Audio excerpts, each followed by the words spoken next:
que nos ama integralmente e não faz distinção entre bons e maus, entre justos e injustos. Ampara os policiais que morreram no cumprimento do dever e também tem compaixão daqueles que não sabemos onde vão estar nesse momento e que possa a situação deles ser minorada pela misericórdia divina e pelos anjos de Deus. Pai nosso que estás nos céus, santificado seja o vosso nome. Venha a nós o vosso reino, seja feita a vossa vontade, assim na terra como nos céus. O pão nosso de cada dia nos dai hoje. Perdoa as nossas ofensas, assim como nós perdoamos a quem nos tem ofendido. E não nos deixes cair em novas tentações, mas livra-nos de todo o mal, e assim seja. Vamos orar também em uma prece inicial pelos nossos parentes que desencarnaram e que nos deixa muita saudade. Eu, pessoalmente, por meu pai Carlos, por minha mãe Dalgisa, pelo Vavá Primo, por minha avó Laura, e por tantos outros parentes que no momento não me vêm à mente. Os parentes também da irmã Suede. Então, mentalizando essas pessoas, vamos orar. Hein? Sim. Cada um mentaliza o seu parente e vamos orar então. Pai nosso que estás nos céus, santificado seja o vosso nome. Venha a nós o vosso reino. Seja feita a vossa vontade, assim na terra como nos céus. Pão nosso de cada dia nos dai hoje. Perdoa as nossas ofensas, assim como nós perdoamos a quem nos tem ofendido. E não nos deixes cair em novas tentações, mas livra-nos de todo o mal. E assim seja. Que Deus abençoe e obrigado pelo cuidado que tiveram conosco nessa luta diária enquanto encarnados.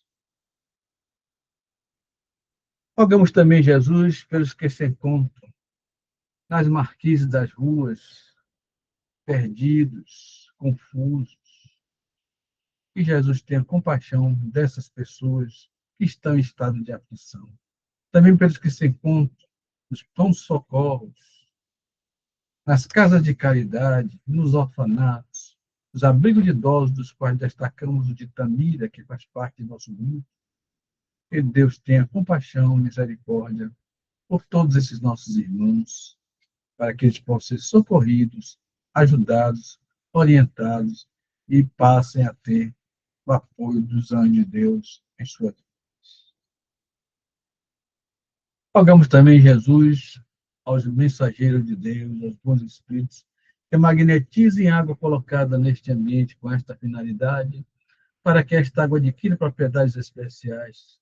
E assim como aconteceu nas bodas de Caná, quando a água transformou-se no melhor dos vinhos, que pelo nosso poder, Jesus, esta água mude, transforme-se em tônico energético, capaz de revitalizar todas as células de nosso organismo, medicamento eficaz contra todas as doenças do corpo e da alma, que assim seja. E os irmãos que moram em edifício, que essa prece seja transmitida também aos reservatórios, que possam ser magnetizados pelos anjos de Deus, para que todos sejam beneficiados. Levantamos os olhos para vós, ó Eterno, nos sentimos fortificados. Sós a nossa força. Não nos abandoneis, ó meu Deus. Esmaga-nos o peso das nossas iniquidades. Ajudai-nos. Conhecendo as fraquezas da nossa carne, não afasteis de nós as vossas preciosas vistas. Somos fracos, meu Pai, mas o vosso amor nos sustentará. Somos devorados por uma sede ardente. Fazei jorrar a fonte de água pura, cristalina da verdade, e bem, que ficaremos saciados, que a nossa boca não se abra para murmurar com os aborrecimentos e as aflições do dia a dia, mas sim, bom Pai, para cantar os vossos louvores, porque só vós sois bons, só vós sois justos e nos perdoas, Pai. Sois o fim, sois o objetivo das nossas existências. Bendito e louvado seja o vosso santo nome, Que assim seja. Em nome de Deus, em nome de Jesus, então, por iniciada a reunião de estudo da noite. Viva Jesus, Deus está presente em nossas vidas. Com a palavra da Dona Rica. Seja bem-vinda, Helena.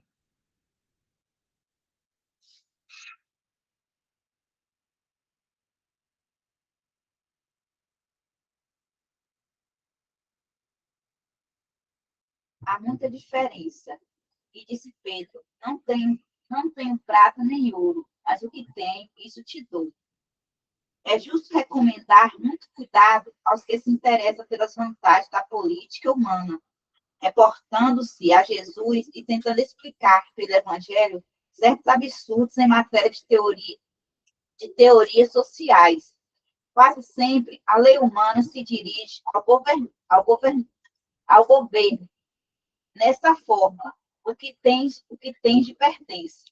O cristianismo, porém, pela boca inspirada de Pedro, assevera aos ouvidos do próximo: o que tenho, isso te dou.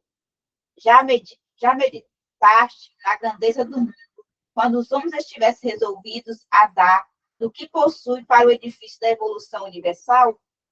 No serviço da caridade comum, as instituições de benemerência pública, raramente a criatura cede ao semelhante aquilo que lhe constitui propriedade intrínseca. Para o serviço real do bem eterno,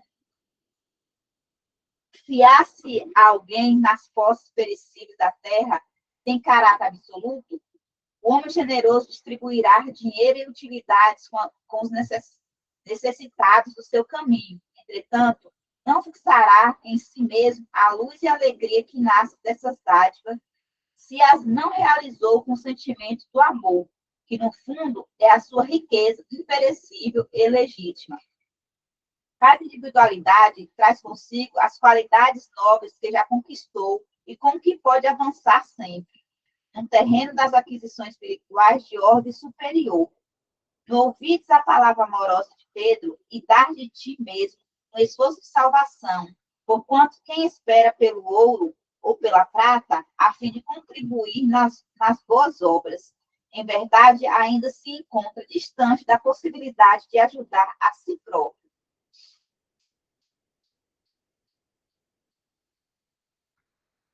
Há uma passagem da Bíblia em que Jesus é testado com relação à política ambiente.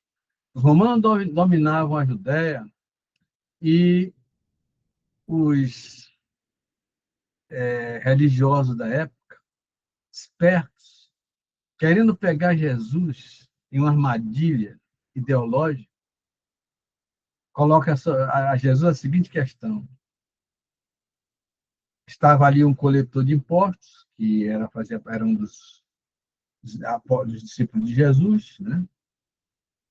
Era Mateus, e eles então perguntam a Jesus: é lícito se pagar imposto a Roma? Ora, eles pretendiam imprensar Jesus nisso.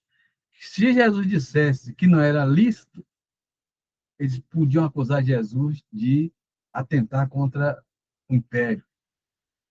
Se Jesus dissesse que era lícito, todo o povo da Judéia tinha raiva dos romanos e não queriam pagar imposto. Então, ele perdia a maioria dos que estavam ouvindo ele.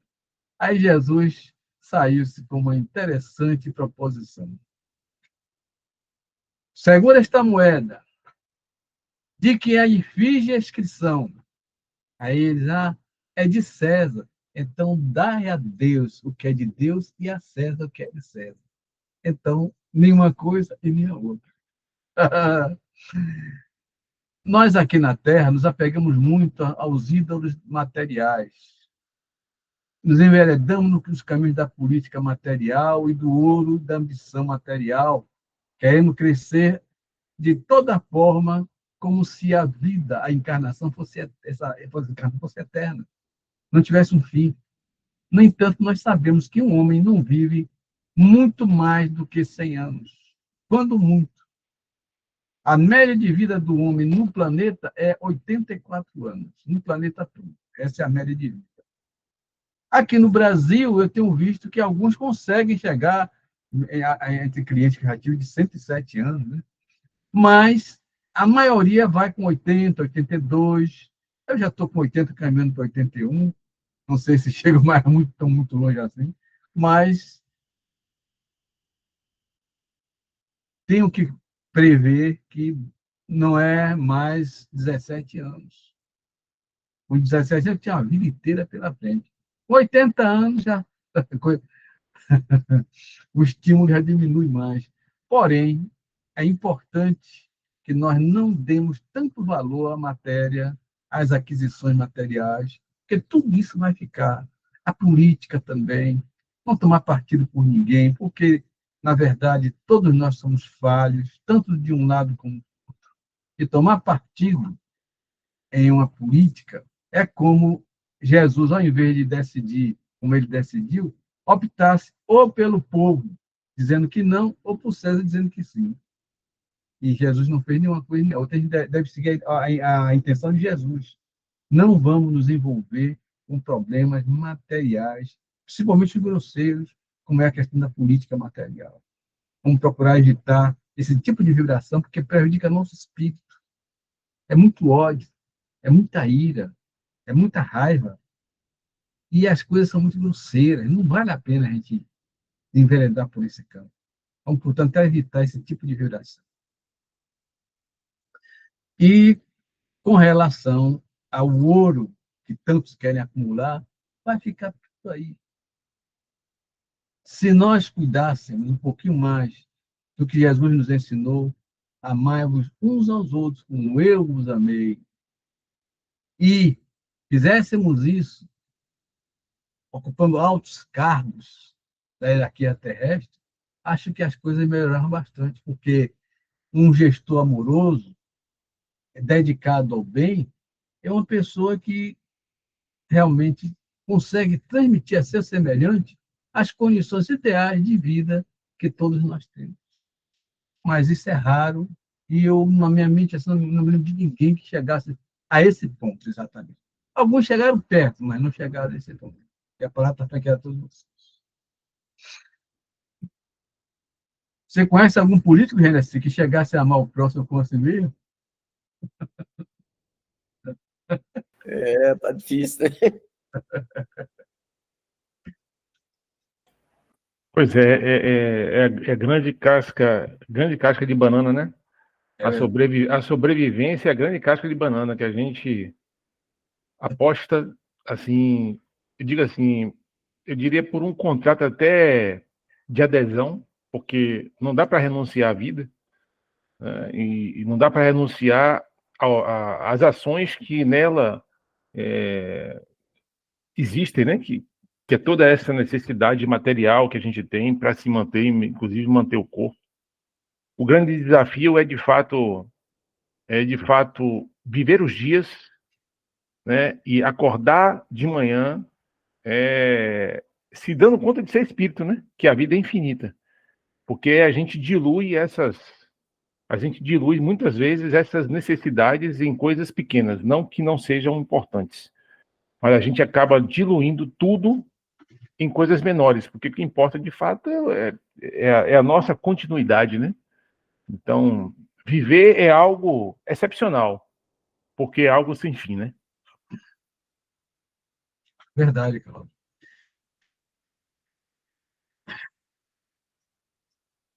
Mais alguém quer comentar? Se não, Graça está por aí, Genesi?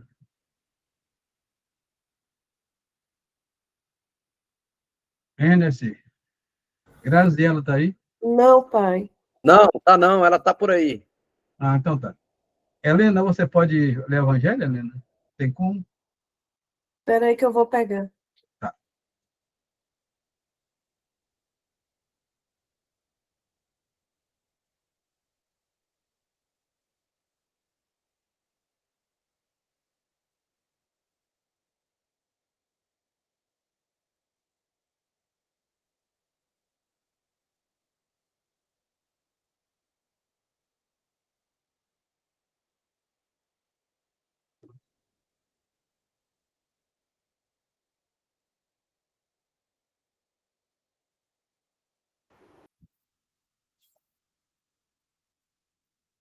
Seja bem-vindo, Pablo.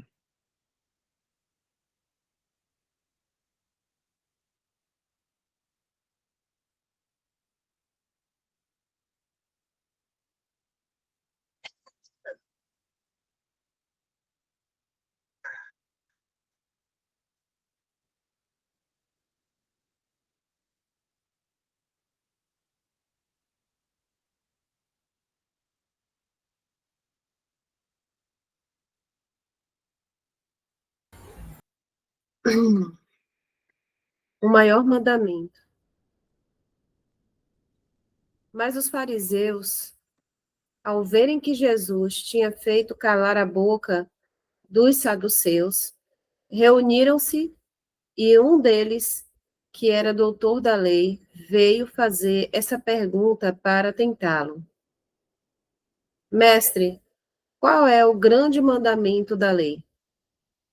Jesus lhe respondeu: Amarei ao Senhor vosso Deus de todo o vosso coração, de toda a vossa alma e de todo o vosso espírito.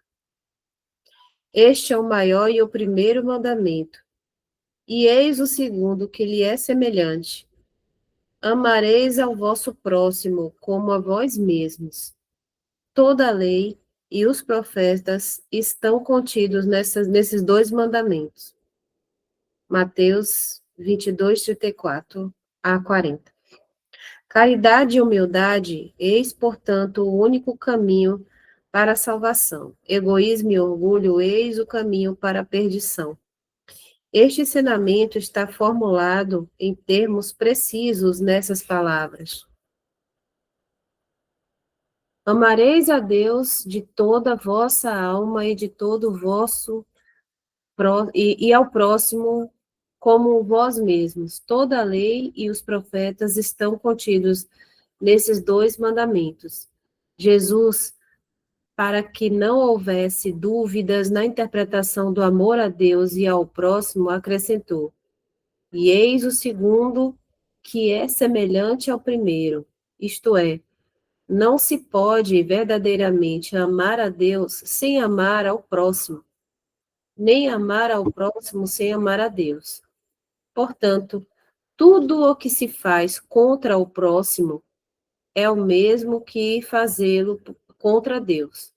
Não podendo amar a Deus sem praticar a caridade para com o próximo, todos os deveres do homem se encontram resumidos nesse ensinamento moral. Fora da caridade não há salvação.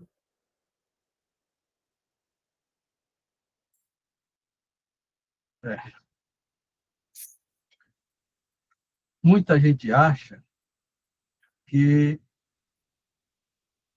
buscar a Deus está na parte exterior da adoração. Quando, na verdade, nada que o homem tem ou que possa fazer é uma coisa significativa para o Criador de todos os mundos, de todas as coisas, de todas as pessoas. O exército do rei Davi tinha acabado de vencer uma batalha contra seus inimigos e era costume dos hebreus, naquela época, quando ia para uma batalha, levar a Arca da Aliança, né, para a batalha, para que eles fossem bem-sucedidos.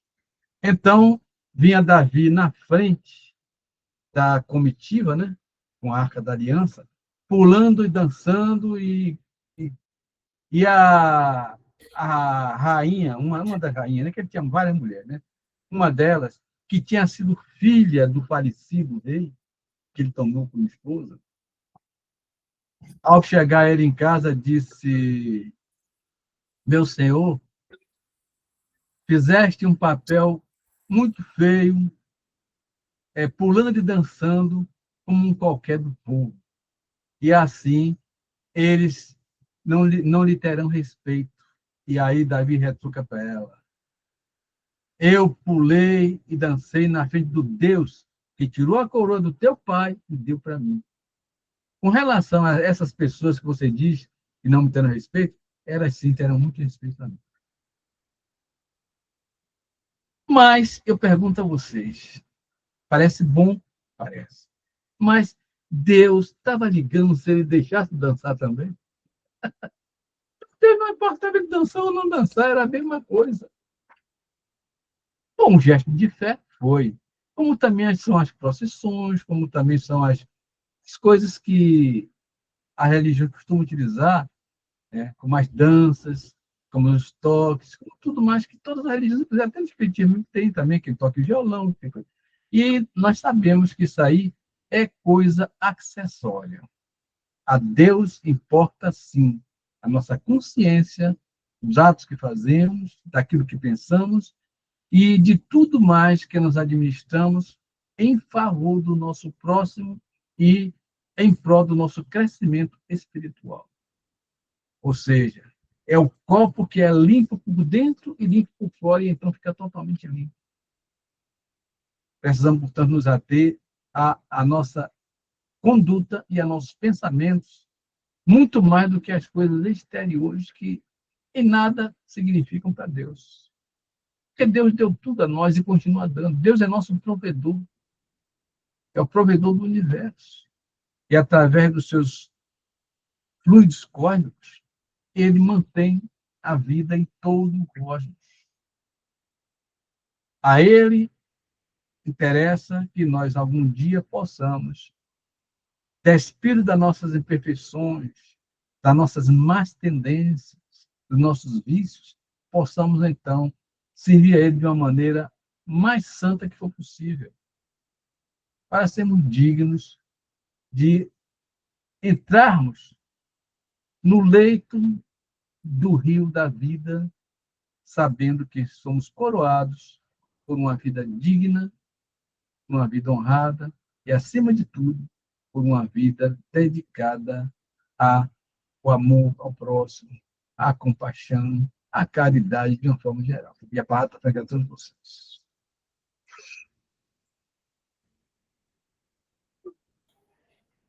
Tem uma observação. De vez em quando, eu ouço aqui, né, o ritual da igreja, mas eu posso falar de outros rituais, não necessariamente da igreja católica, da questão da oração, né? Até mesmo nós aqui, enfim. E a ideia que se tem de que a própria oração em si própria, né, o fato de proferir uma oração, já estabelece, de forma assim, inquestionável essa conexão com o divino, né? Só que o ponto é o seguinte: há uma diferença que Jesus ensinou, por exemplo, o Pai Nosso, mas quem ensinou e quem orava era ele, né? Em que sentido? Naquelas palavras não era simplesmente proferir a palavra. Naquelas palavras havia toda uma semântica, todo o significado e, acima de tudo, todo o sentimento verdadeiro que se falava, né? Então, eu acho que, assim, a impressão que eu tenho, pelo menos cultural, né, como o senhor falou, religioso e cultural, pelo menos para mim, enquanto criança, eu utilizava a oração como um instrumento de autossugestão, de conexão com o divino. Hoje não, hoje eu consigo fazer essa conexão com o divino sem necessariamente orar, né? Só pelo pensamento a gente, né, consegue de fato estabelecer essa comunicação. Mas essa questão do ritual, né, da oração em si própria, não pelo que ela, não do que ela é envolvida, mas apenas idiomas, né, palavras proferidas em determinados idiomas, e aí, enfim, podem ser várias orações em várias religiões, enfim, não importa, de que isso muitas vezes não resolve, né? A impressão que eu tenho é isso, que não basta orar, tem que estar conectado, né? Está conectado. De acordo com observações de cientistas, quando nós oramos, certas áreas do nosso cérebro se enchem mais de sangue do que outras. Quando acabamos de orar, volta tudo ao normal e já desaparece essa concentração de sangue. Por quê? Porque quando oramos de fato, claro, não é oração de boca, é oração de verdade, né? Energias se desprendem de nós e alcançam o infinito. Deus nos ouve, sim. Jesus Cristo nos ouve, sim. Muitas vezes eu tenho orado no banheiro. Acontece que ele também ouve essas orações. Porque o que importa é a intenção. Deus vê e ouve a intenção.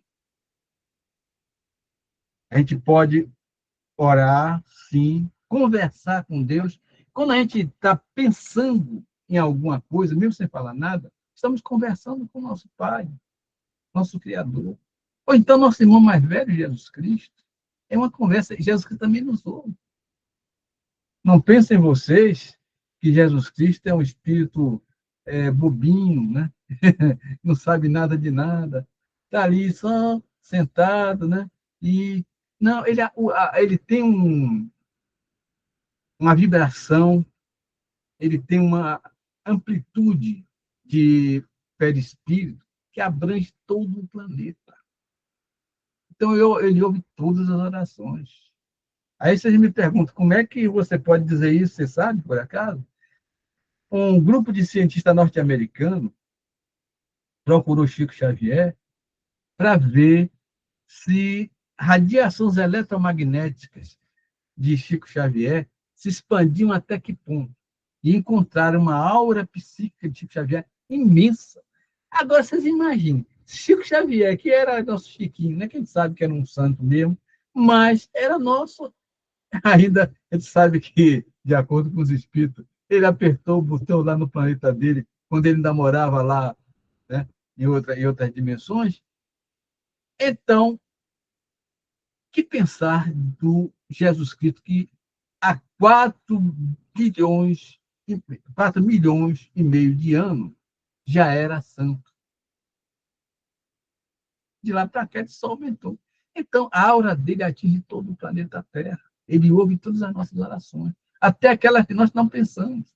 Infelizmente, ele também ouve os maus pensamentos nossos. Tem que ter cuidado, né, gente?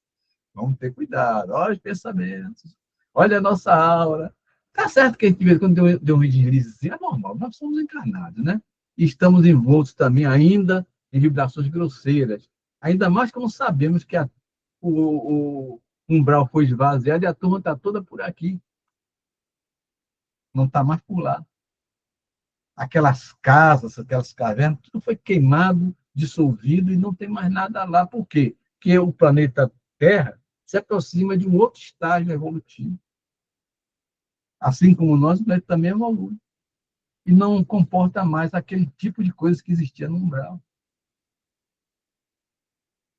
Atualmente, os que não têm grande culpa, ou as vítimas, vão para os tronos, só porque são muitos. Você se lembra que eu já falei aqui diversas vezes, e naquelas minhas andanças lá por cima, eu já também passei em pouco de saúde do plano espiritual, tanto na própria crosta, tem também. Engraçado é que, no lugar onde tem esses postos, você enxerga o posto de saúde, mas naquele lugar tem casas, tem moradia, tem lojas, oficinas, só que no plano espiritual, a construção é outra. Porque é outra vibração, como eu diria, é outro tipo de sensório que não é o material. É outra dimensão, vamos dizer assim, é outra dimensão. Então, não importa que na nossa dimensão material tenha uma casa de negócios, e na dimensão espiritual tem uma coisa completamente diferente. Não sei se vocês já tiveram sonhos com casos que vocês já passaram e que já são outra coisa. Vocês vão notar que quando vocês sonham, vocês não sonham com a construção atual, sonham com a construção anterior. Ela existe, porque aquilo ali já foi feito. O resto, o duplo, vamos dizer assim, daquela construção que vocês viveram no passado, já não tem mais no presente, mas ele ainda existe como aquele duplo da coisa que vocês viram quando eram crianças, ou coisa parecida. Porque os objetos, todos eles formam uma espécie de duplo astral que contém aquelas cores, aqueles objetos, aquela situação, e aquilo persiste por muito tempo, vai dissolvendo com os anos, mas persiste por muito tempo. Eu mesmo já sonhei com a minha casa, que hoje em dia já não é mais a casa que eu nasci, né? Que hoje em dia já é de outra pessoa, provavelmente já não tem mais a mesma forma. Porque se eu comprasse uma casa como a que eu tinha, eu demoli e fazer uma casa melhor. Então, provavelmente já não. Mas quando eu não sonho com nada novo, né? Sonho com aquela casa antiga que eu tinha, com os mesmos quartos, com as mesmas dependências. E só falta sonhar também com as pessoas que conviveram, mas não acontece, não acontece também com a parte material da casa. Não com a minha mãe, nem com meu pai, nem nada disso. Só a parte material da casa.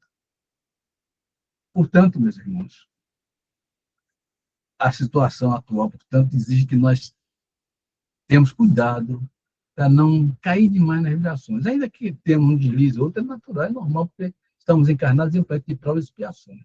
Mas não convém persistir. Errar é humano. Persistir é um erro. É para estar para aquela todos vocês. Eu fico a refletir aqui pensando, estou comentando sobre Jesus, né? Sobre essa questão de falar com ele também, né? Eu fico pensando o seguinte: nesses relatos que a gente, principalmente o relato bíblico, né? Que o senhor tem conhecimento disso e talvez nós, por exemplo, eu que não li a Bíblia, mas tento ver algumas representações de Jesus como nas séries, né? Que passam e tal. Mas, enfim, partindo da premissa, da premissa inquestionável de verdade, de que ele é capaz, sim, né, de ter acesso a essas nossas demandas de reclames, né, pedidos, enfim, eu fico pensando que, cara, o quão, o quão pleno é um ser desse jeito, né, porque de escutar o que a gente, né, escutar as nossas lamentações, tá? Eu vou até falar do lado bom também, escutar os nossos agradecimentos, mas normalmente a gente tende a procurar quando a gente quer reclamar algo, né? Então, escutar essas reclamações e, de alguma forma, transformar, transmutar isso em amor, né? Porque normalmente quando a gente ouve reclames, a gente tende, na condição de humano, e aí eu fico pensando em Jesus, ele também vivendo aqui, né? Ele viveu aqui, ele teve algumas situações que ele devia se irritar, né? E irritação é algo humano, é algo da gente, né? Mas, de alguma forma, os relatos dizem que ele se irritou em algum momento, mas com certeza, o tipo de irritação que ele tem não é o mesmo que nós temos, não é, né? Eu até arrisco dizer que a irritação dele, na verdade, é até um amor a mais por nós, né? Ele não tem a característica de irritabilidade no sentido de algo negativo, não há, eu não penso nisso, né? Até penso que pode ter sido algo teatral dele em algumas situações, ele usar um personagem, né, para, enfim, para causar um certo receio ou medo, mas que no fundo não, a energia não era essa, e nunca será, né? Mas eu fico pensando nisso, justamente ter acesso a todos esses reclames, a qualquer mensagem que chegue a ele, de pedido de ajuda e de incômodo que ele consegue transmutar isso. Transmutar, que eu me refiro consegue recepcionar isso, ele recepciona e consegue nos ajudar, né? É, de fato, algo, para mim, excepcional, viu? Viu, Cláudio? Jesus não se irritava, ele ficava indignado. Nós também temos o direito de nos indignarmos com certas coisas erradas que nós vemos. É um direito nosso. Agora, Jesus não ia ficar com raiva de nada que ele visse. E naquela passagem em que ele se indignou contra os vendedores do templo, ele estava mais que com razão. Por quê? Estavam fazendo ali já mais ou menos o que quase como os traficantes do Rio estavam fazendo ali, tá entendendo? No Rio de Janeiro. Não igual, claro, parecido, né? Porque estavam o quê? Vendendo passarinho, gaiola, e já no ambiente no ambiente do templo, onde devia haver toda a veneração, onde você tinha que entrar, já procurando estar mentalmente ligado a Deus. E o camarada estava ali vendendo passarinho, vendendo ovelha, vendendo... Estava virando um verdadeiro circo aquilo ali. E ele se indignou, com a indignação. Porque você não pode perder também a condição de se indignar vendo as coisas erradas. É justo. Estamos encarnados ainda. Quando nós formos espíritos superiores, poderemos até conseguir nos indignarmos como Jesus se indignou, de uma maneira mais branda. Ele não matou ninguém, ele não condenou ninguém à forca, né? Ele simplesmente expulsou eles dali porque era casa de oração. E eles estavam fazendo casa de negócio, de negociatas. Nós temos o direito de nos indignar, sim, e devemos conservar esse direito, porque quando a gente parar de se indignar, é porque nós estamos consentindo que o mal prolifere até na nossa porta. Isso não deve acontecer. Eu tenho aqui um temazinho para reflexão nossa, porque esses dias aí eu estava olhando a internet, que eu fico de vez em quando direto na internet, e tinha uma criatura, uma senhora, simplesmente dizendo que reencarnação não existia, sem dar prova de nada disso, sem contestar nada do que o Espiritismo diz. Eu fiquei pensando assim, além daquelas criancinhas que afirmam ter tido uma encarnação anterior e que dão prova disso, tem crianças que em uma encarnação foram assassinadas e visitando, a longa distância, visitando aquele lugar onde eles disseram que moraram, chegaram ao ponto não somente de identificar o assassino, que ficou perturbado e foi preso pela polícia. Por quê? Porque a criança não só disse que ele matou, como mostrou onde o corpo estava escondido, enterrado, que ninguém sabia, a polícia não sabia onde estava. Ele foi lá e mostrou. Quer prova maior do que isso? É como o camarada chamar de careca e dar o pente. Mas, na Bíblia Sagrada, nós temos um caso claro de reencarnação, que é o caso de Elias.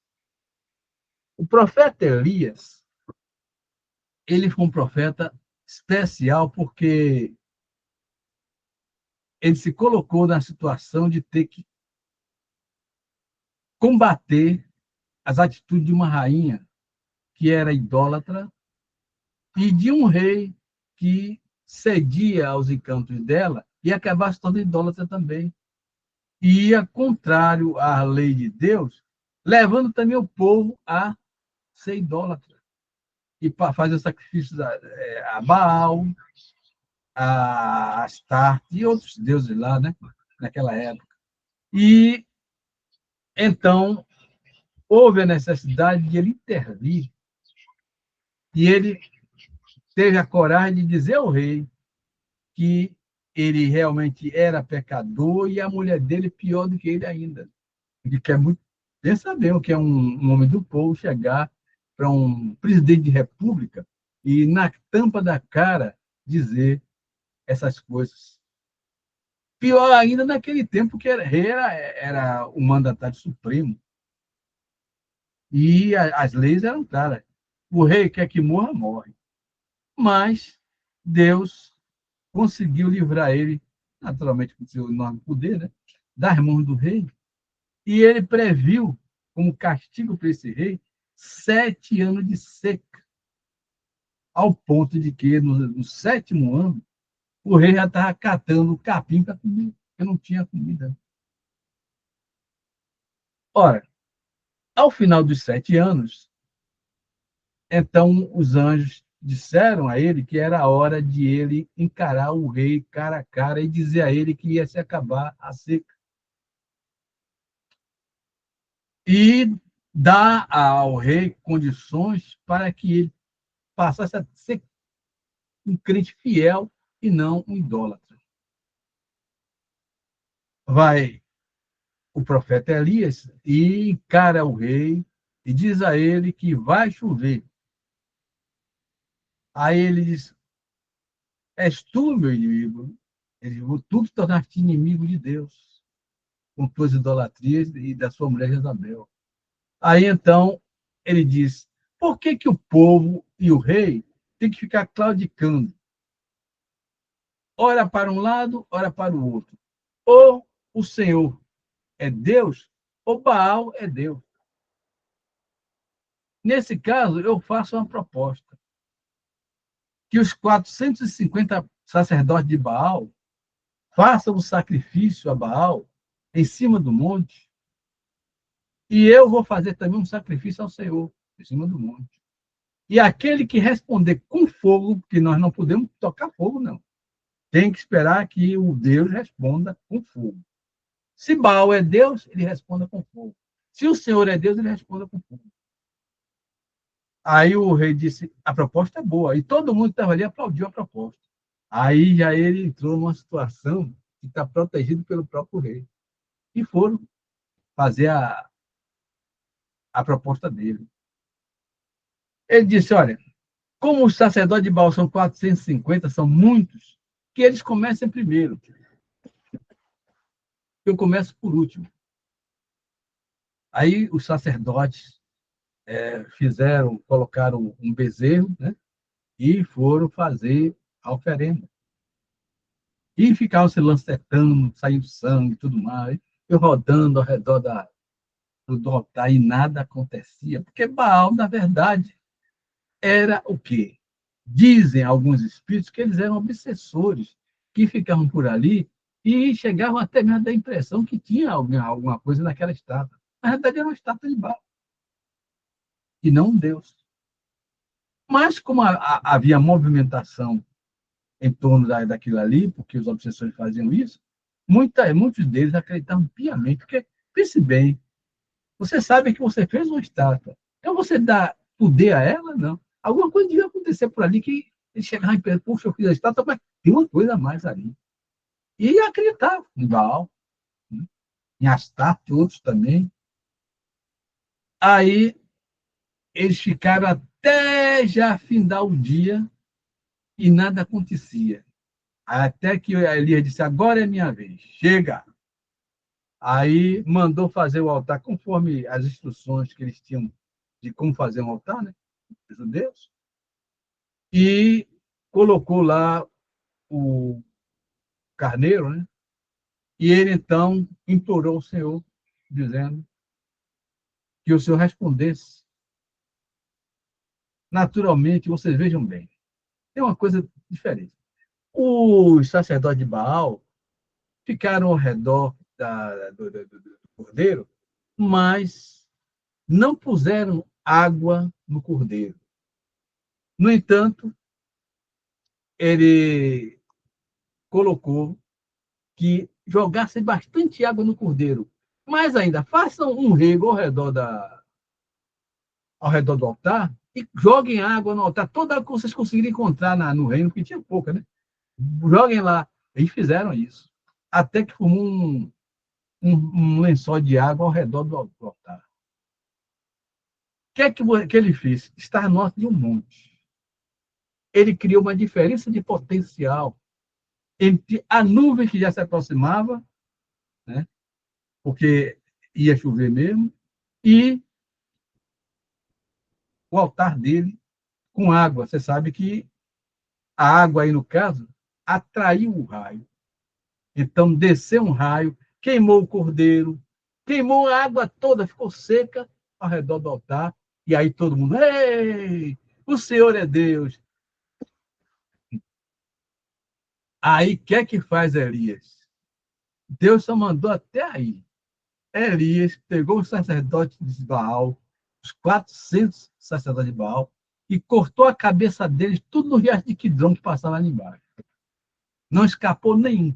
Ele cortou a cabeça de todos eles. Ora, estando Jesus reunido com os apóstolos, chega para os apóstolos e pergunta: quem vocês acham que é João Batista? Ah, não, começa assim. Ele disse: Senhor, não disseram que Elias tinha que vir para te preparar seu ingresso aqui na Terra? Que Elias tinha que vir primeiro? Aí já disse: o que é que vocês acham, dizem sobre João Batista? Aí, uns dizem que ele é um profeta, e outros dizem que ele é Elias, Aí Jesus disse, na verdade, Elias já veio. Não o reconheceram e fizeram com ele tudo o que quiseram. E então os apóstolos entenderam que está falando de João Batista, que era o Elias que havia de vir. Isso não é um atestado de reencarnação. Claro que é. Alguns religiosos costumam dizer que não é encarnação, não. É porque ele queria que incorporasse o mesmo que Elias foi no passado, que ele... Mas Jesus ficou muito claro. Foi tão claro que os apóstolos souberam logo que ele está falando de João Batista. Então não tem como errar. É com você mesmo que eu estou falando.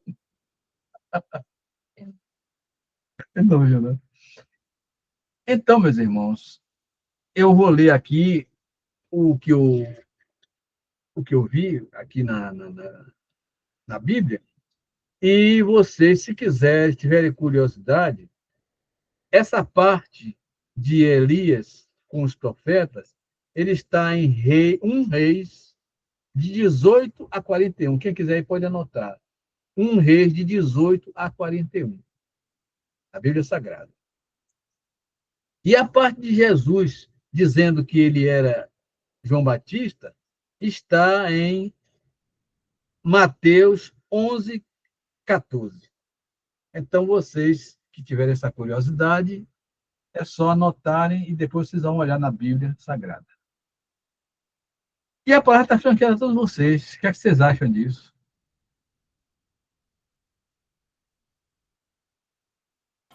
Adorei a história. Eu já tinha ouvido outras vezes do senhor, mas sempre que se conta novamente, sempre por ser algo divino, sempre tem uma nova coisa a se aprender, né? Sempre, sempre. Vou pedir a vocês que permaneçam após o encerramento, porque eu tenho uma coisa onde você para dar a vocês, viu?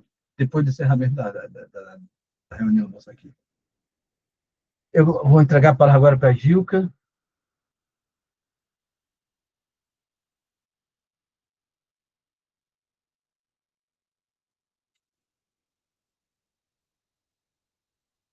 Vida de isolamento, voto de silêncio. Concebe-se como princípio geral a vida social esteja na natureza, mas como todos os gostos estão também na natureza, por que o gosto pelo isolamento absoluto seria condenável se o homem encontra a sua satisfação egoísta? Há também homens que encontram uma satisfação em se abrigar, em se embriagar. Tu os aprovas? Deus não. Pode ter por agradável uma vida pela qual se condena a não ser útil a ninguém. Por aí vocês já notam que o que agrada a Deus é justamente aquilo que pouca gente dá valor, que é o trabalho, que é o empenho em prol do próximo. Eu não falo do trabalho para ganhar a vida, que é normal, né? Falo do trabalho em prol do próximo, o tempo que a gente gasta com o próximo, o que a gente faz para ajudar as pessoas. Isso é que agrada a Deus. Essa é a oração maior para Deus, é essa aí. Então, a pessoa que se isola, vai para uma montanha para meditar, vai para um isolamento qualquer, num convento, num mosteiro, ele está perdendo um tempo precioso de vida, de encarnação, em que ele podia estar fazendo alguma coisa de útil. Pelo menos para ele. Ou para o próximo, que seria mais importante, né? Porque a nossa vida nos é dada para nós vivermos, não para ficarmos encarcerados em um determinado lugar ou subir numa montanha e ficar dentro de uma caverna meditando. Não é para isso que nós fomos encarnando. Encarnamos para trabalhar, para agir, para atuar. E, como dizia Jesus, meu Pai não cessa de agir e eu também ajo. A ação é que é importante. Não ficar clausurado em algum canto isolado não tem nada a ver. E a palavra está franqueada a todos vocês.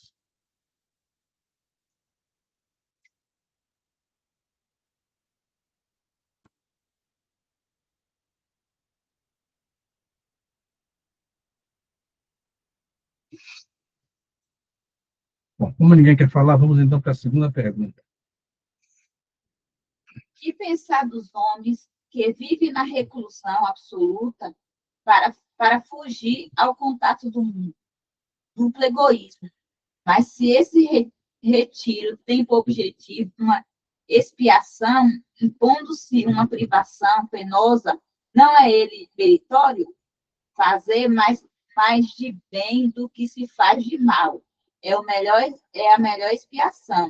Evitando o mal, ele cai em outro, visto que esquece a lei do amor e da caridade. Não adianta sacrifício, porque Jesus disse, misericórdia quer e não holocausto. Então, não adianta a pessoa, eu vou me lancetar todo, vou bater o chicote para tirar meus pecados, para Deus me ver, ter pena de mim, me ajudar. Não é isso. Quer agradar a Deus? Faça o bem. Procure a justiça, a caridade, a bondade, a humanidade de uma forma geral. O ser humano é isso, é servir, ajudar, colaborar na medida do possível, com todos ao redor, amando, como Jesus disse, a seu próximo como a si mesmo. Fazendo aos outros aquilo que nós gostaríamos que os outros nos fizessem.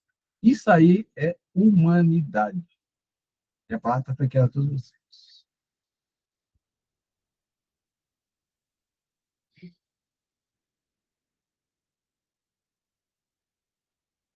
Vamos até a última pergunta. Que pensar daqueles que fogem do mundo para se voltar ao alívio dos sofredores? Este se eleva, rebaixando-se. Eles têm o duplo mérito de se colocar acima dos prazeres materiais e de fazer o bem para que se cumpra a lei do trabalho. E aqueles que procuram no retiro a tranquilidade, que reclamam certos trabalhos, isso não é um retiro absoluto do egoísta. Eles não se isolam da sociedade, visto que trabalham por ela. É um Divaldo Franco da vida, é um Chico Xavier da vida, é uma Madre Teresa de Calcutá da vida, é uma nossa santinha aqui da Bahia, né? Irmã Dulce, que praticamente viveu para os pobres, viveu para as pessoas necessitadas. Quer dizer, ela se isolou dos vícios, se isolou dos prazeres materiais, e é muito meritório que ela viveu só para os pobres, assim como o Chico Xavier também viveu só para os necessitados, tanto encarnados como desencarnados. Um Bezerra de Menezes também, que foi um médico dos pobres, e tantos outros que dedicaram a vida ao amor ao próximo. Esses são meritórios, porque não viveram a vida como a maioria vive, mas viveram exclusivamente para ajudar os outros. É para atacar a todos vocês.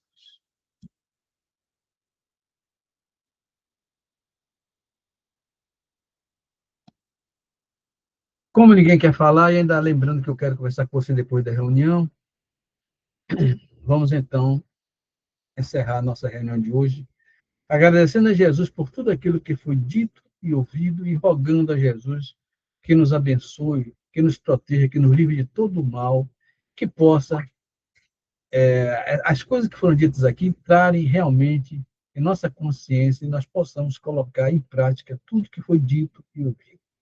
E nesses tempos de violência, rogamos Jesus que proteja nossos lares e nossos familiares, afastando para longe de nós os ladrões, os bandidos, os perversos, os malvados encarnados e desencarnados. Sejam todos eles afastados, desviados, conduzidos para lugares distantes, longe de nossos lares, longe de nossos familiares, e que se arrependam do mal que tiverem feito até agora e que retornem ao bem para que vós, Jesus, os sare, porque Deus não quer a morte do pecador, mas sim o seu arrependimento. Pai nosso que estás nos céus, santificado seja o vosso nome. Venha a nós o vosso reino, seja feita a vossa vontade, assim na terra como nos céus. O pão nosso de cada dia nos dai hoje, e perdoa as nossas ofensas, assim como nós perdoamos a quem nos tem ofendido. E não nos deixes cair em novas tentações, mas livra-nos de todo o mal, que assim seja. Em nome de Deus, em nome de Jesus, damos por encerrada a reunião de estudo da noite de hoje. Viva Jesus, Deus está presente em nossas vidas. E assim, meus irmãos, eu quero falar a vocês, depois de encerrar